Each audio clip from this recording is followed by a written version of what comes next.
So today I'll be talking about cooperative learning and then my specific strategy, which is Jigsaw.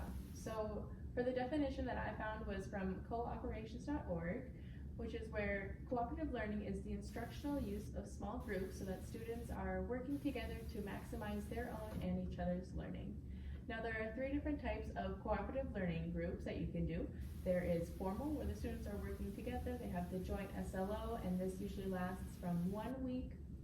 It can last from one class period to several weeks. And then there is informal, where they again have the joint goals, but this is usually only lasting a few minutes to one class period. And then there is base level, which is more long-term, and specifically this is heterogeneous groups where the students are kind of grouped at random and then to create like a stable membership throughout the classroom. And then the other two would usually be homogeneous, which is where the students are grouped together where they have similar learning abilities and strengths and weaknesses. So this is important because it is tailored lessons to unique instructional needs like curriculum, subject areas, and most importantly the students. And this is why we have the groups homogeneous, because we can pinpoint where a student is struggling because it makes assessing them easier with them being in the groups. Another important part of cooperative learning is it promotes interdependence and accountability in the students because they're relying on each other, which kind of ties into mine, which is Jigsaw.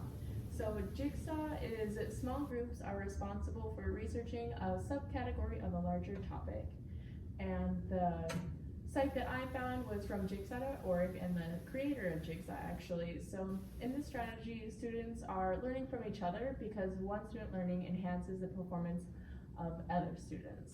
So how I would implement this in my class would be per se in a history class or like an English class where the students are learning a pretty broad topic, and so instead of trying to lecture the entire thing to them, I would have them all in groups of 5 to 6 where they're each learning their own individual subcategory.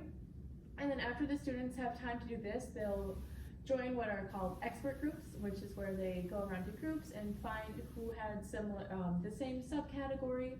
And this helps them because they can all talk about what they found during their research. And then so if a student in that group is struggling, they can get caught up to be able to go back into their original groups and then teach the lesson to everyone, and that while they take notes.